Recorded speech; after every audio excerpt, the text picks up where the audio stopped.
Welcome to a video discussing round 0 and SuperCoach for 2024. It's George from Fantasy Take TV. So a little bit to discuss today. If you're not aware, round 0 was announced today, whatever they're calling it. So that means that in the first round of the season, 8 teams will play and 10 will have a bye.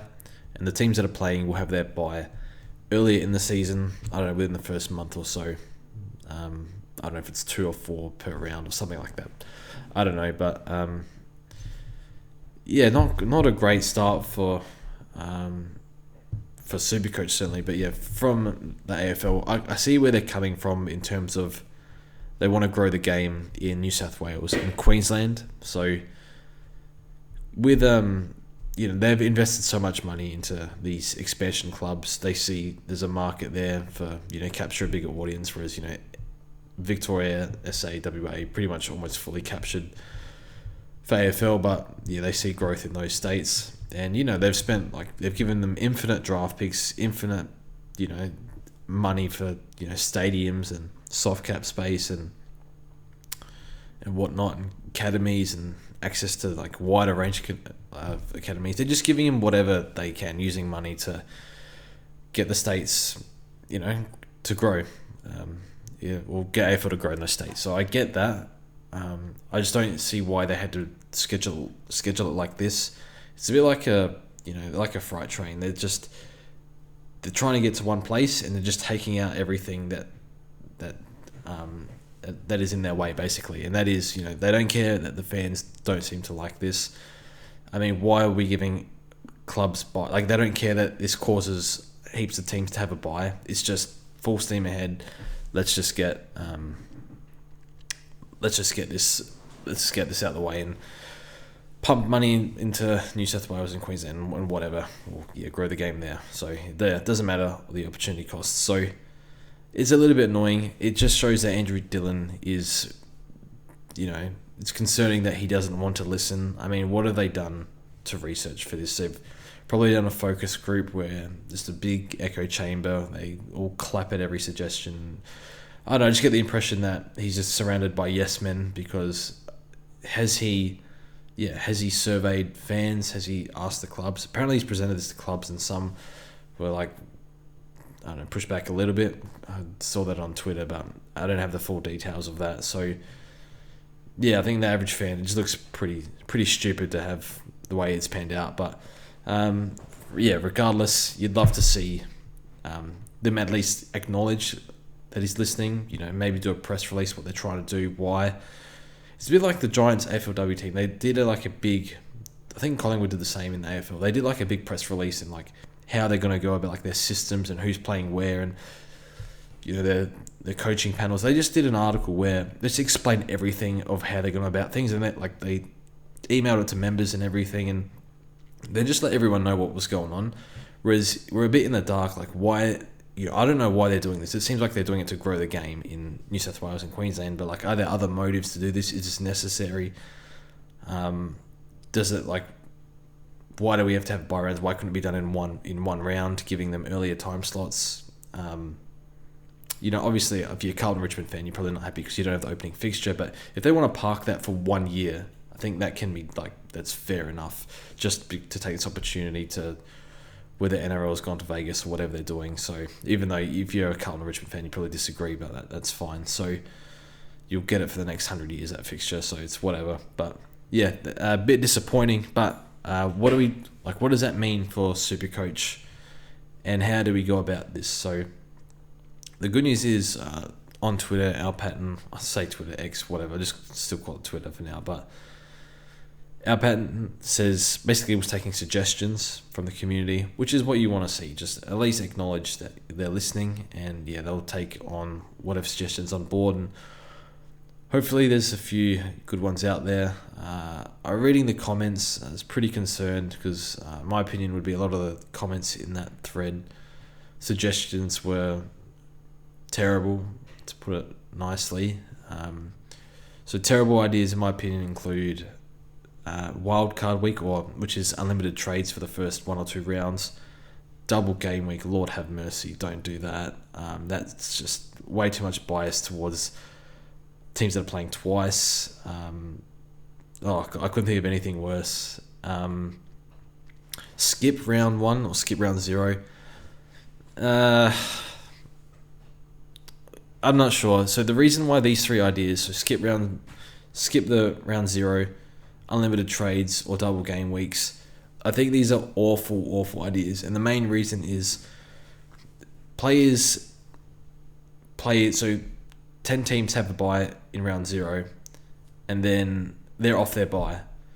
So when we reset the teams, or reset the players, when we reset our SuperCoach teams and get unlimited trades, for example, people are just going to pick players that don't have a bye, which is the teams that have already played. So, for example, Melbourne play, Brisbane play. So, like, if you want to pick Oliver or Dunkley or Gordon, these guys, you pick them, they're going to have a bye coming up if our teams reset. Whereas, I don't know, like Bulldogs don't play in round 0. So, say if you want to start Bond or English, well, they don't have a bye. So, why would I pick a player that's going to have a bye when I can pick players that don't have buys? I really hate that. So, that for me, like, when you think it through, like, is that a good idea?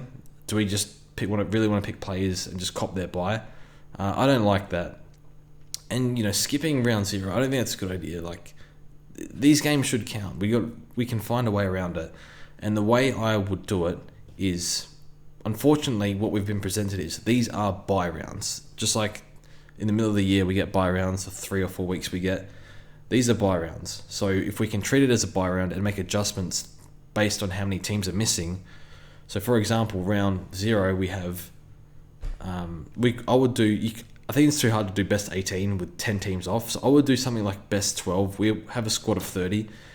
The players that play will be locked in, but you can still pick players that haven't played yet. Play with your team after round 0 with the players that haven't played yet. So that seems logical to me because everyone you pick will have a bye. So, regardless. So if you want you pick players that have that bye in round 0, then they'll have that. If you want to pick players that have the bye in a few weeks' time, whoever you pick will have 1 bye, or 2 if you include later in the season, but the same amount of buys.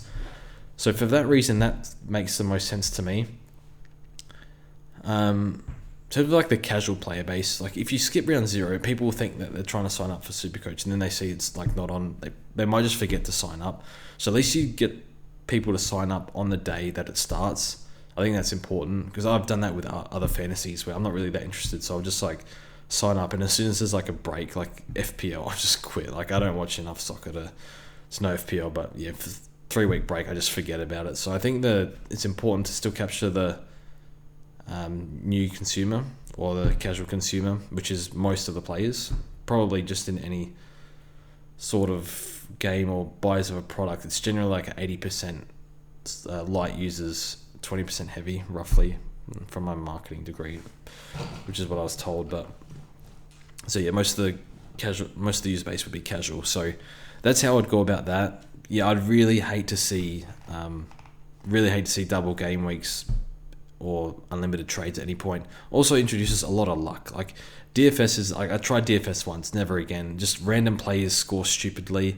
I know you can pick plays based on matchups, and if you're good at it, good luck to you. But a lot of random good scores come out of that, and just I hate that. It's like a one-off game. Like too much luck is involved, so I really hate that. So I despise those ideas. But if you can convince me otherwise, or why you think like a 12 buy round in round 1, where it's best 12, if you can convince me that's a bad idea, let me know. So I'd like to hear some stuff, but hopefully Herald Sun make the right decision. They've been put in a bad spot. They've been thrown a few curveballs with COVID and stuff, but hopefully they don't.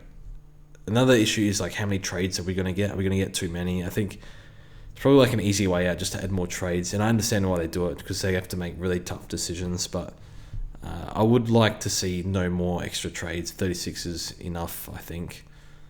So I would not add any more. Maybe access to more trades in round 2, for example, or round 1, whenever after round 0, basically, whatever they're going to call it. So maybe access to extra trades then. Actually, no, we won't need that because it'll be rolling lockout. So we won't even need that. So hopefully no more extra trades. Another thing which is separate from round 0 that I was thinking about is I think boosts are way overpowered because you can just make a lot of errors in your team and you can just make 9 trades in the first 3 weeks. And while you might be punished for that later in the year, I don't think we should be able to jump on like so many opportunities that early in the season, or like fix your team up that much just because you made some errors in your starting team. So from my experience playing AFLW fantasy, which in my opinion was the best fantasy I've played, was that because it was a shorter season, there were bigger price rises and they were from round 1. Well, price changes were in round 1, after round 1 rather. And what it did was it heavily rewarded starting teams. And yeah, if you had a really good starting team, you did well in round 1. If you had a bad starting team, you really, really bad. And I think, to be honest, I think that's the way it should be. Because people can just all jump on the same sort of players in the first 3 rounds, but we might see some differences in starting teams. So I think the idea is not have price changes in round 1, but reward better starting teams for good decisions and punish bad starting teams with bad decisions. And the way I would nerf that is, instead of having access to 5 boosts in the first 5 weeks, I would say get 1 boost per month up to 4 or 5, or maybe even like up to 3 or something. 1 boost every 4 or 5 weeks, something like that. The reason is I don't think people should be able to fix their team that much in the early rounds, personally. So it's just too much of a get out of jail free card. So yeah, it's hard. The game's become a bit more fast paced now and a bit more fantasy like, and I think boost just accelerates that. I think we could slow it down a little bit, bring it back a notch, even lower the trades. I wouldn't be opposed to that, but that's just my thinking. I just think boosts are just overpowered as hell. So that'd be great if we saw something in that. Probably the last issue is, how would you go about keeping the game more engaging late in the season? And the way I'd go about that is, I'm not sure if you'd change anything mechanically, but I would introduce things like maybe like the top, I think it's 2048, which is the multiple of like a tournament bracket in the last few rounds, or last 8 weeks, however long it would marry up to. But you can do like an eliminator for those teams, keep the top players a bit more interested. You could do like captaincy cup, so see which players have the most points with the captains over the year. You can sort of track that leaderboard and see where you are. Maybe have prizes for that. Take it out of the 50k for first, and then put it into like sort of mini game tournaments in the back end of the year based on your starting team. Just a few ideas, something like that. So that's what I would do there. Or it doesn't have to be those specific ideas, but yeah, have something to keep them interested, people more like a little bit interested later in the season. So yeah, just track scores or whatever or whatnot. Even like a meme one, like just most vice captain scores would be pretty funny, including if you didn't take them. That'd be, I don't know, cool, but some idea. But yeah, just to keep people interested. So that's all from me. I don't have much else to discuss. Yeah, I don't know what plans are for next year yet. I haven't thought about it much, but I think, yeah, still really interested in SuperCoach, or like keen for it, but probably more interested in playing than making content at this stage. I'm not sure where we'll be, but yeah, don't worry, I'll be there round 1 as soon as it opens as soon as SuperCoach opens in December. I'll be the first one to do a video on that, and first one to open it. So yeah, pretty excited, and yeah, kind of getting bored without it. So yeah, keen for SuperCoach. So we'll see how we go. That's it from me. Thanks for watching, and yeah, see you soon.